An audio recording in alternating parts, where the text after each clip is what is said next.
ये कहानी त्रिया चरित्र के बारे में है, जिसे सुनकर आप अपने जीवन में कभी धोखा नहीं खाएंगे। बहुत समय पहले की बात है। एक राज्य में एक राजा था। उसका एक बेटा था जो दिखने में बहुत सुंदर था। राजकुमार की उम्र 14 साल थी जब उसकी शादी हुई। राजा बूढ़ा हो गया था, इसलिए उसने राजकुमार को राजा बनाने का फैसला किया। राजकुमार की पहले ही 7 शादियां हो चुकी थी। राजा बनने के बाद भी राजकुमार हर दिन पढ़ाई के लिए गुरुकुल जाता था। एक दिन जब राजकुमार गुरुकुल जा रहा था तो उसे रास्ते में एक पनिहारिन मिली। पनिहारिन बहुत सुंदर थी। उसने राजकुमार से पूछा, हे राजा, आप रोज कहां जाते हैं? राजकुमार ने कहा, मैं रोज विद्या सीखने अपने गुरु के पास जाता हूं। पनिहारिन ने कहा, यह तो अच्छी बात है, लेकिन क्या आपने त्रिया चरित्र पढ़ा है? राजकुमार ने कहा कि उसने ये कभी नहीं पढ़ा। तब पनिहारिन ने उससे कहा कि वो त्रिया चरित्र जरूर पढ़े और अपने गुरु से इसके बारे में पूछे। राजकुमार ने कहा कि वो आज ही जाकर अपने गुरु से पूछेगा। पनिहारिन की बात सुनकर राजकुमार गुस्से में अपने गुरु के पास गया। उसकी आंखें लाल थी। उसने गुरु से पूछा, गुरुदेव, आपने मुझे त्रिया चरित्र क्यों नहीं पढ़ाया? आपने ये बात मुझसे क्यों छिपाई? गुरु ने कहा, बेटा, तुम त्रिया चरित्र नहीं पढ़ पाओगे क्योंकि इसे पढ़ना खतरे से खाली नहीं होता है और इसमें तुम्हारी जान भी जा सकती है। राजकुमार ने कहा, गुरुदेव, आप इसकी चिंता न करें, मैं खुद इस राज्य का राजा हूं। राजकुमार की जिद सुनकर गुरु मान गए और उसे त्रिया चरित्र पढ़ाने लगे। राजकुमार को त्रिया चरित्र पढ़ते पढ़ते 1 साल लग गया। 1 साल बाद गुरु ने कहा, बेटा, अब तुम्हारी पढ़ाई पूरी हो चुकी है। अब तुम घर जा सकते हो और आज से अपने राज्य को चला सकते हो। अब तुम्हें यहां आने की कोई जरूरत नहीं है। जैसे ही राजकुमार जाने वाला था, गुरु ने उसे रोक लिया और कहा, बेटा, मैं तुम्हें एक ऐसा यंत्र देता हूं। जब तुम इसे अपने कानों में लगाओगे तो कोई भी तुम्हें पहचान नहीं पाएगा और तुम उसे पहचान लोगे। राजकुमार ने वो यंत्र ले लिया। गुरु ने कहा, तुम इस यंत्र को ले जाओ और आज रात 12 बजे अपने महल से निकलकर जंगल की तरफ पूर्व दिशा में जाना। जब तुम पूर्व दिशा में जाओ तो ये यंत्र अपने कानों में लगा लेना और वहीं खड़ा हो जाना। राजकुमार मान गया। राजकुमार महल की ओर चला गया। रात के 12 बजे जब उसकी 7 पत्नियां सो गई तो राजकुमार यंत्र लेकर महल से जंगल की तरफ निकल पड़ा। वो जंगल में पूर्व दिशा की ओर गया और अपने कानों में यंत्र लगाकर खड़ा हो गया। उसने देखा कि वही पनिहारिन जिसने उससे पहले बात की थी, एक थाली में खाना लेकर जंगल को जा रही थी। थोड़ी दूरी पर एक संत अपनी कुटिया में रहते थे। पनिहारिन उस संत के पास खाना लेकर जा रही थी। राजकुमार ने देखा कि ये वही पनिहारिन है जिसने उससे त्रिया चरित्र पढ़ने को कहा था, लेकिन पनिहारिन राजकुमार को नहीं पहचान पाई क्योंकि राजकुमार के कानों में यंत्र लगा हुआ था। राजकुमार ने सोचा कि चलो उसके पीछे चलते हैं और देखते हैं कि ये आधी रात को भोजन लेकर संत की कुटिया की तरफ क्यों जा रही है। राजकुमार भी उसके पीछे छुपकर चलने लगा। पनिहारिन उस बाबा की कुटिया में पहुंच गई। उस बाबा के पास जादू की पोटली थी और वो बाबा जादूगर था। राजकुमार छुपकर देख रहा था। बाबा ने पनिहारिन से कहा, अरे पनिहारिन, पहले मुझे ये बता कि आज आने में इतनी देर कैसे हो गई? पनिहारिन ने हाथ जोड़कर कहा, महात्मा जी, मेरा विवाह हो चुका है और मेरे पति मुझे ले जाने के लिए आए हैं। वे हमें कल ले जाएंगे, इसलिए मुझे उन्हें सुलाने में थोड़ी देर लग गई और यहां आने में भी देर हो गई। जब साधु ने ये बात सुनी कि पनिहारिन का विवाह हो चुका है और उसका पति उसे लेने आया है, तो साधु ने कहा, पनिहारिन, इसका मतलब है कि तुम अपने पति के साथ जाना चाहती हो, तो हमारे पास क्यों आए हो? पनिहारिन ने कहा, मैं आपके बिना नहीं रह सकती, मैं आपके बिना नहीं जी सकती। साधु ने कहा, पनिहारिन, इसके लिए तुम्हें एक काम करना होगा। साधु ने एक बड़ा चाकू निकाला और पनिहारिन से कहा, पनिहारिन, जाओ और अपने पति का सिर काटकर यहां ले आओ। अपने उस पति को मार दो जो हमारे और तुम्हारे बीच में दरार बन रहा है, तब मैं तुम्हें रख लूंगा और तुमसे विवाह करूंगा, तुम्हें अपनी पत्नी बनाऊंगा। बिना कुछ सोचे समझे पनिहारिन ने वो चाकू ले लिया और दौड़ते हुए अपने घर गई। उसका पति सो रहा था। वहां जाकर उसने अपने पति का सिर काट दिया और उसका सिर लेकर साधु के पास आई। राजकुमार उसके पीछे पीछे उसका सारा कारनामा देख रहा था। जब साधु ने देखा कि वो अपने पति को मारकर उसका सिर यहां लेकर आई है, तो साधु को बहुत गुस्सा आया और उसने उसे लात मारी और कहा, भाग जाओ यहां से। जब तू अपने पति की नहीं हो सकी जिसके साथ तूने 7 फेरे लिए, तो तू मेरी क्या होगी? जल्दी भाग जाओ यहां से। अगर तुम मेरे पास दोबारा आई तो मैं तुझे जीवित नहीं छोड़ूंगा। साधु की ये बात सुनकर उस पनिहारिन को ऐसा लगा जैसे उसके पैरों तले जमीन खिसक गई हो। फिर वो अपने पति की कटी हुई गर्दन घर लेकर आई और उसकी गर्दन जोड़ देती है और वही बैठ जाती है। इधर जैसे ही सुबह हुई, वो अपने पति के पास बैठकर रोने लगती है और चिल्लाने लगती है, देखो देखो, किसी ने मेरे पति की हत्या कर दी। लेकिन रात में उस पनिहारिन का सारा कारनामा राजकुमार देख चुका था। इधर सारे गांव वाले पनिहारिन के घर जाते हैं और उसके पति की लाश को लेकर गांव के बाहर जाते हैं उसका दाह संस्कार करने के लिए। वो पनिहारिन भी पीछे से भागती हुई रोती हुई चली जा रही थी। उधर राजकुमार भी जा रहे थे, जो कि अपने राज्य के राजा बन चुके थे। पनिहारिन भागती हुई चिल्लाती हुई पहुंची और कहने लगी, मैं सती बनूंगी, क्योंकि अगर जब मेरे पति ही नहीं रहे तो ऐसे जीवन का क्या फायदा? मैं इन्हीं के साथ सती हो जाऊंगी। राजा को उसकी बातें सुनकर हंसी आ जाती है और राजा कहता है, त्रिया चरित्र जाने न कोई, और कसम मेरी के हुए सतीराज। राजकुमार की ये बात और कोई तो नहीं समझ पाया, लेकिन वो पनिहारिन समझ जाती है। वो कहती है, राजा साहब, आप हमारे ऊपर ये बात कह रहे हैं, लेकिन चलिए कोई बात नहीं, मैं सती हो जाऊंगी। लेकिन पनिहारिन जाते जाते कहती है, मैं तुम्हें एक बात बताती हूं। राजकुमार पूछता है, क्या बताओ? पनिहारिन कहती है, राजा साहब, आप जब चटाई पर बैठें तो चटाई को झाड़कर बैठना। राजा कहता है, ये पनिहारिन क्या कह रही है? मैं तो राजा हूं, मुझे चटाई पर बैठने की क्या जरूरत है? पनिहारिन कहती है, नहीं, जब भी तुम्हें कोई जरूरत आए चटाई पर बैठने की, तो तुम चटाई को झाड़कर बैठना। राजकुमार कहता है, चलो ठीक है, अगर तुम कह रही हो तो मैं ऐसा ही करूंगा। और ये कहने के बाद वो अपने पति के साथ सती हो जाती है। राजकुमार उनका अंतिम संस्कार करवाकर अपने घर आ जाते हैं। इसी तरीके से पूरा दिन बीता। उधर जब दूसरी रात आई तो अपने गुरु के कहने के अनुसार उसने वही यंत्र कान में लगाया और पूर्व दिशा की ओर उसी स्थान पर जाकर खड़ा हो गया जहां पर पिछली रात खड़ा हुआ था। दूसरी रात को राजकुमार ने क्या देखा? अपनी 7 पत्नियों को भोजन की थाली अपने अपने हाथों में लेकर उसी साधु की कुटिया की तरफ जा रही थी। जैसे ही राजा ने अपनी 7 पत्नियों को उस साधु की कुटिया की तरफ जाते हुए देखा, राजकुमार के पैरों तले जमीन खिसक गई। वो अपने मन में सोचने लगा कि ये क्या चक्कर है।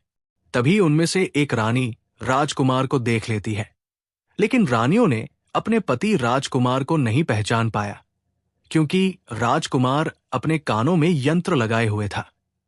यंत्र लगाने की वजह से राजा को कोई पहचान नहीं पाता था। उनमें से एक रानी कहती है कि ये लड़का इतनी रात को यहां क्यों खड़ा है? तब रानियों ने उस लड़के को अपनी तरफ बुलाया और कहा, कृपया आप हमारी सहायता करें, इस सामान को उस कुटिया तक ले चलो। बिना कुछ सोचे समझे राजकुमार ने वो थाली अपने हाथों में ले ली और अपनी रानियों के साथ कुटिया तक जाने लगा। जब 7 रानियां और राजकुमार उस साधु की कुटिया में पहुंचते हैं तो राजकुमार कुछ भी नहीं बोल रहा था, क्योंकि राजकुमार देखना चाहता था कि उनके प्यार में ऐसी क्या कमी है जो उसकी 7 रानियां इस साधु के पास आती है, और इस साधु के पास ऐसा क्या है जो उसकी 7 रानियां यहां रही हैं। राजकुमार छुपकर ये सब जानना चाहता था। इधर जब वो 7 रानियां राजकुमार को लेकर साधु के पास पहुंची तो महात्मा राजकुमार को देखकर कहता है, ये कौन है? तो सातों रानियां कहती हैं, महात्मा जी, ये बालक हमें रास्ते में मिला। इसने हमारी सहायता की तो हम इसे अपने साथ लेकर आ गए। रानी कहती है, एक काम करते हैं, इसे आज रात यही रहने देते हैं, कल सुबह होते ही ये चला जाएगा। उस साधु उनकी बातों को मान लेता है। वो साधु अपने शिष्य को बुलाता है और उससे कहता है, आज रात के लिए इस बालक के रुकने की व्यवस्था कर दो। वो शिष्य राजकुमार को लेकर एक कमरे में जाता है। उस कमरे में एक चटाई बिछी हुई थी। शिष्य कहता है, देख भाई, आज तुझे चटाई पर सोना पड़ेगा। वो शिष्य राजकुमार को इतना कहकर वहां से चला जाता है।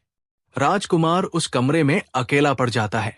वो अपने मन में सोचता है कि आज तो नौबत आ ही गई चटाई पर सोने की। चलो कोई बात नहीं, आज की रात हम चटाई पर ही गुजार लेंगे। राजकुमार जैसे ही चटाई पर बैठने ही वाला था, उसे पनिहारिन की बात याद आ गई। वो सोचने लगा कि पनिहारिन ने मुझसे कहा था कि जब भी तुम्हें चटाई पर बैठने की जरूरत आए, तुम चटाई को जरूर झाड़ लेना। चलो आज पहले झाड़ ही लेते हैं, हो सकता है इसका कोई राज हो। जैसे ही राजा ने चटाई उठाई तो उसने क्या देखा? उसने देखा कि एक बहुत बड़ा भयानक कुआं है।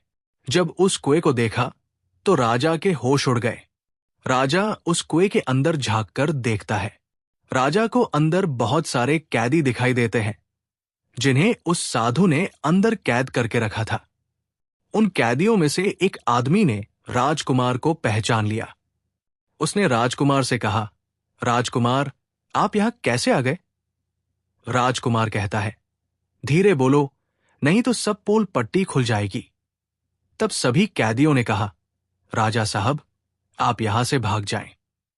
हम तो यहां से निकल नहीं पाए, लेकिन आप यहां से भाग जाएं, नहीं तो आपका भी यही हाल हो जाएगा जो कि हमारा हुआ है। आप भी यहां फंस जाएंगे। आपको भी पकड़कर ये साधु इसी में डाल देगा। आप जितना जल्दी हो सके यहां से भाग जाएं। राजा जब उस कमरे के अंदर गया था तो उसने अपने कान में से यंत्र निकाल लिया था, और जब राजा वहां से भागा तो अपने कान में यंत्र लगाना भूल ही गया। राजकुमार को भागते हुए उन रानियों ने और साधु ने देख लिया था। रानियों ने जब राजा को भागते हुए देखा तो रानी कहती है, ये तो हमारे पति हैं। वो महात्मा से कहती है, महात्मा जी, अब तो हमारी सारी पोल पट्टी खुल जाएगी। ये तो हमारे पति हैं और वो भागे जा रहे हैं। उन्होंने हमें यहां देख लिया है, अब हमारा क्या होगा? और साधु कहता है, तुम यहां क्या देख रही हो? जल्दी जाओ और अपने पति को पकड़ कर लाना। तो रानियां राजकुमार को पकड़ने के लिए दौड़ी दौड़ी जाती है, लेकिन वो राजकुमार जो राजा था इतना तेज था कि वो अपने महल जा पहुंचा। घबराई रानियों के तो होश उड़ गए। फिर वे वापस उसी बाबा के पास आती है और बाबा से कहती है, महाराज, अब तो हमारे पति हमें जीवित नहीं छोड़ेंगे। हम जैसे ही घर जाएंगे वो हमारी जान ले लेंगे। महात्मा, आप हमें बचा लीजिए, इसका कोई उपाय कीजिए। तब जाकर वो साधु रानियों को एक जादुई कील देता है और कहता है कि जब तुम जाओ तो अपने पति को बहला फुसलाकर उसके माथे में ये जादुई कील घुसा देना।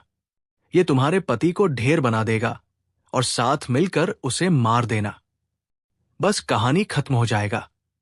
वे सातों रानियां साधु की बात मान लेती हैं और जादुई कील लेकर महल आती है। वे सात रानियां आपस में विचार करती हैं कि राजा सबसे ज्यादा प्रेम सबसे छोटी वाली रानी को करते हैं, तो वे रानियां मिलकर जादू वाला कील छोटी रानी को दे देती हैं और कहती है, ये लो, तुम्हारा काम है। तुम किसी भी तरह राजकुमार के सर में ये कील गाड़ देना। तो छोटी वाली रानी कहती है, ठीक है, और छोटी वाली रानी कील ले लेती है। जब राजा ने उन सातों रानियों को आते हुए देखा तो क्रोध में कहा, पहले तुम यही रुको। पहले मुझे ये बताओ कि हमारे राज में और मुझ में ऐसी क्या कमी है कि तुम आधी रात को उस साधु के पास जाते हो?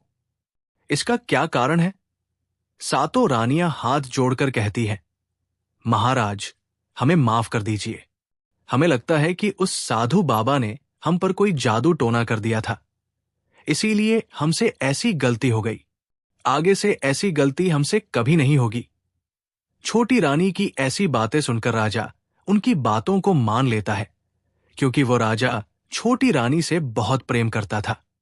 राजा भी सोचने लगता है कि शायद उस बाबा ने ही इन पर कोई जादू टोना किया होगा, और अपनी सातों पत्नियों को माफ कर देता है और कहता है, ठीक है, तुम अपने कमरे में चली जाओ।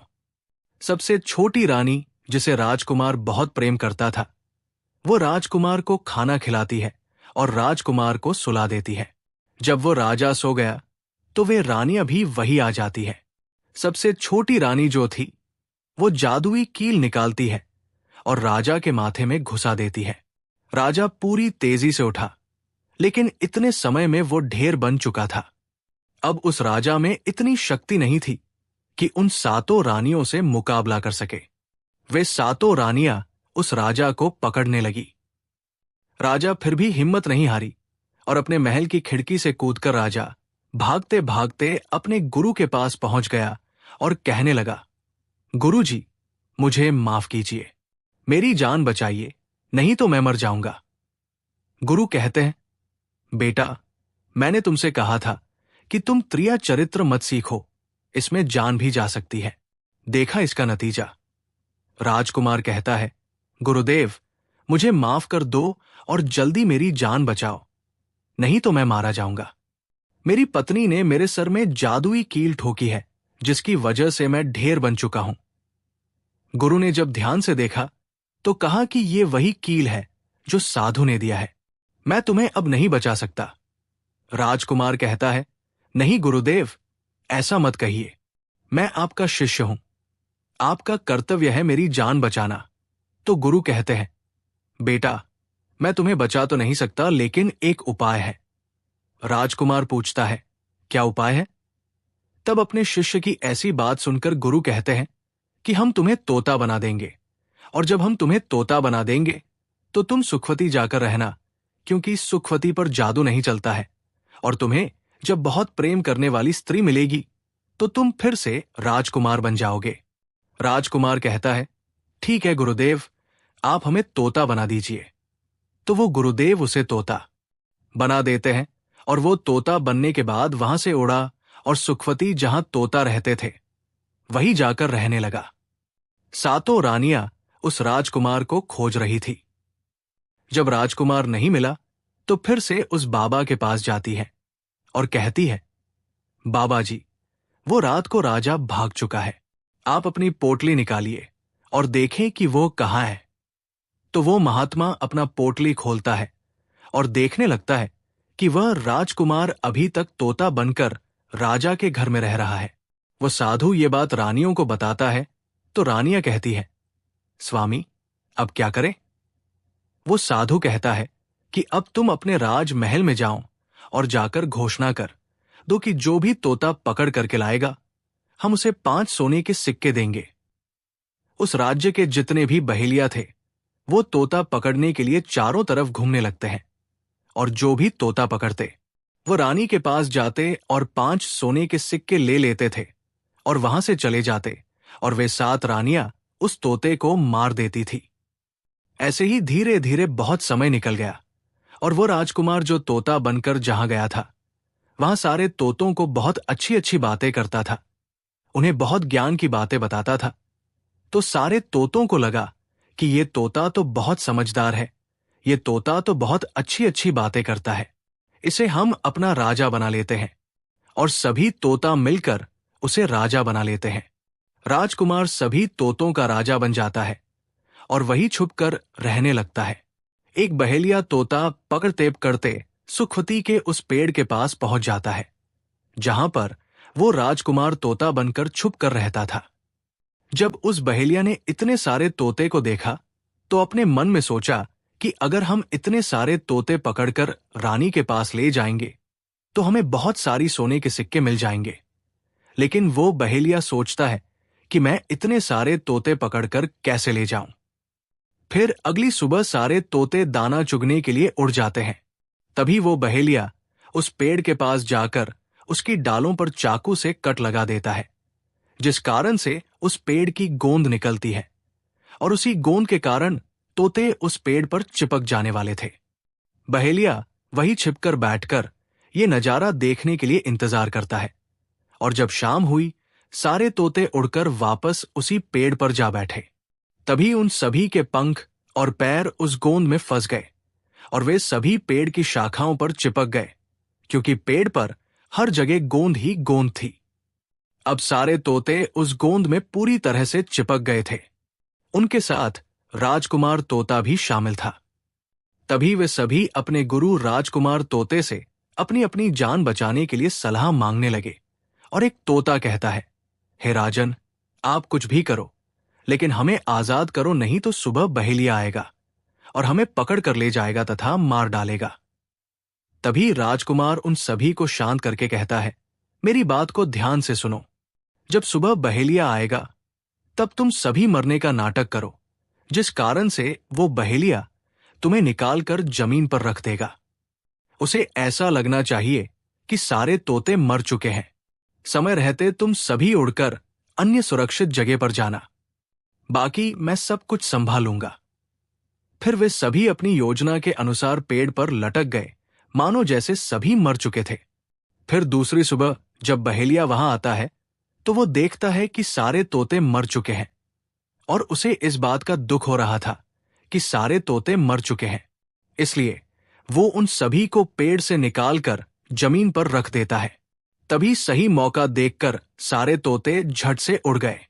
वहीं दूसरी तरफ उसने देखा कि जो राजकुमार था, जो तोता बना हुआ था, वो वहीं पर रह गया, और नीचे जितने भी तोते थे वो सभी उड़कर भाग गए। बहेलिया ने सोचा, अरे ये क्या हुआ? इस पेड़ पर सिर्फ एक ही तोता है जो कि मरा लटका हुआ है, और जितने तोते मैंने छुड़ाकर नीचे फेंके वो सभी उड़कर भाग गए। बहेलिया ने सोचा, इसका मतलब ये सारे तोतों ने मिलकर मेरे साथ धोखा किया है। अब राजकुमार जो था, जो तोता बना हुआ था, वहीं सिर्फ पेड़ पर लटका हुआ था। वो बहेलिया कहता है कि ये सब तुम्हारी चाल है। चलो अब मैं तुम्हें लेकर जाऊंगा और रानी के हाथ बेच दूंगा, और मुझे 5 सोने के सिक्के मिल जाएंगे। और इधर वो बहेलिया उस तोते को बेचने के लिए रानी के पास जाने लगता है। रास्ते में वो तोता कहता है कि तुम मुझे कहाँ ले जा रहे हो? तो वो बहेलिया कहता है, मैं तुम्हें बेचने के लिए रानी के पास ले जा रहा हूं। अगर मैं तुम्हें वहां बेच दूंगा तो मुझे 5 सोने के सिक्के मिलेंगे। राजकुमार कहता है कि मैं अगर तुम्हें 500 सोने के सिक्के दिला दूं तो क्या तुम मुझे नहीं बेचोगे? बहेलिया कहता है, तुम मुझे 50,000 सोने के सिक्के कैसे दिलाओगे? तोता कहता है कि राजा के सुखवती बाजार में ही बेचो, मूल्य मैं स्वयं बताऊंगा। बहेलिया उस तोते की बात मान लेता है और रानी के पास बेचने की जगह राजा के राज्य के मेले में तोते को बेचने चला जाता है। और राजा के राज्य में ये नियम था कि अगर किसी व्यक्ति का सामान शाम तक नहीं बिके तो वो राजा स्वयं आकर उसे खरीद लेता था। बहेलिया उस तोते को लेकर बाजार में पहुंचा हुआ था। जब कोई व्यक्ति उस तोते को खरीदने आता है तो वो पूछता कि ये कितने का है, तो वो बहेलिया कहता है कि तोता अपना दाम स्वयं बताएगा। तो वो तोता अपना दाम इतना बता देता कि कोई भी व्यक्ति उसे खरीद ही नहीं पाता। ऐसे ही करते करते शाम हो गई और अब सभी अपने अपने दुकान लेकर चले गए। सभी का दुकान उजड़ गया था। बस एक बहेलिया और एक तोता ही रह गए थे। इधर राजा ने अपने सिपाहियों को आदेश दिया कि जाओ देखकर आओ, किसी का सामान तो नहीं रह गया है। जब राजा के सिपाही आए तो उन्होंने देखा कि एक बहेलिया तोते को लेकर बैठा हुआ है। सिपाही बहेलिया से कहते हैं कि बहेलिया, तुम्हारा तोता क्यों नहीं बिका? तुम इसे कितने में बेच रहे हो? तो तोता कहता है कि जो इन्हें 500 सोने के सिक्के देगा वही मुझे खरीद पाएगा। उस तोते की बात सुनकर वो सिपाही आश्चर्य में पड़ जाते हैं और सोचते हैं, अरे ये तोता अपना मूल्य स्वयं बताता है। तब सिपाही राजा के पास जाते हैं और राजा को सारी बात बताते हैं और कहते हैं, एक बहेलिया एक तोता लेकर बैठा हुआ है, लेकिन वो तोता अपना मूल्य स्वयं ही बताता है। वो इतना महंगा बताता है, शायद इसीलिए उसे कोई खरीद नहीं सका। राजा सिपाहियों से पूछता है कि वो अपना मूल्य कितना बता रहा है। तो सिपाही कहते हैं, अपना मूल्य 500 सोने के सिक्के बता रहा है। राजा कहता है, चलिए हम खरीदेंगे। अगर नहीं खरीदेंगे तो हमारे राज्य की बदनामी होगी कि राजा के बाजार में एक तोता नहीं बिका। और इसलिए राजा अपने मंत्रियों के साथ अपने रथ पर सवार होकर बाजार में पहुंचता है। कहता है, इस तोते का क्या मूल्य है, कितना है? बहेलिया हाथ जोड़कर कहता है कि राजा साहब, अपना मूल्य तोता स्वयं बताएगा।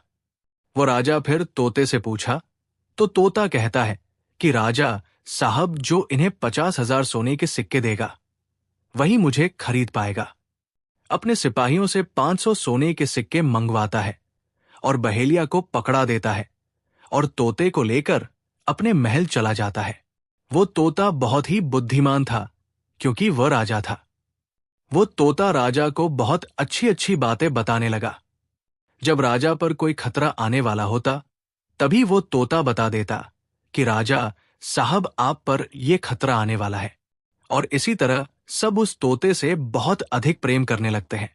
जब ये बात रानी को पता चला कि राजा ऐसा तोता लेकर आए हैं जो कि बोलता भी है और बहुत अच्छी अच्छी बातें बताता है, तो रानियां राजा से कहती है, उस तोते को मेरे पास भिजवा दीजिए। हम भी उस तोते को देखना चाहते हैं, हम उस तोते से बातें करना चाहते हैं।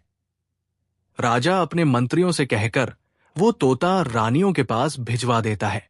रानी उस तोते से बातें करके बहुत खुश हो जाती है।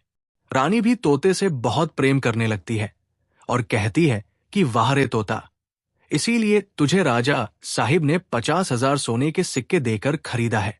राजा की एक पुत्री थी जो कि बड़ी सुंदर थी।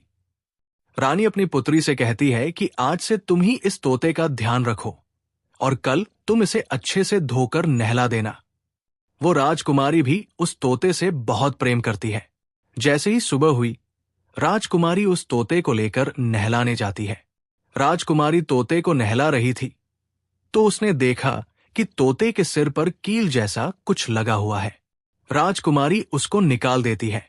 राजकुमारी जैसे ही कील को निकालती है, वो तोता पहले वाला एक सुंदर सा राजकुमार बन जाता है। उसे देखकर राजकुमारी घबरा जाती है।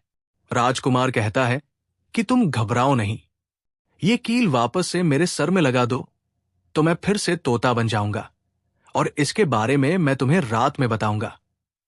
तुरंत ही वह राजकुमारी वो कील राजकुमार के सर में लगा देती है और वो वापस से तोता बन जाता है। रात को राजकुमारी तोते को लेकर अपने कमरे में जाती है और उसके सर से कील निकाल देती है और वो तोता फिर से राजकुमार बन जाता है।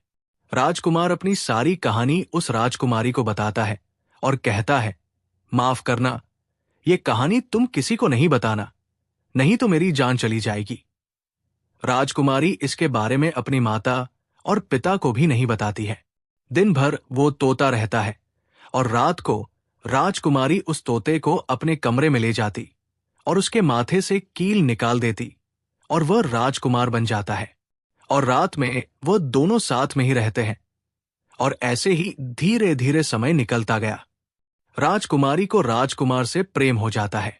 इधर क्या हुआ, जो राजकुमार की पत्नियां थी वो बहुत सारे तोते मरवा देती है, लेकिन जो राजकुमार तोता बना हुआ था वो उन्हें नहीं मिलता है और वे उसी साधु के पास जाती है और कहती है कि हे महात्मा, हमारे पति तो अभी तक हमें नहीं मिले, हम अब क्या करें, उन्हें कैसे मारें?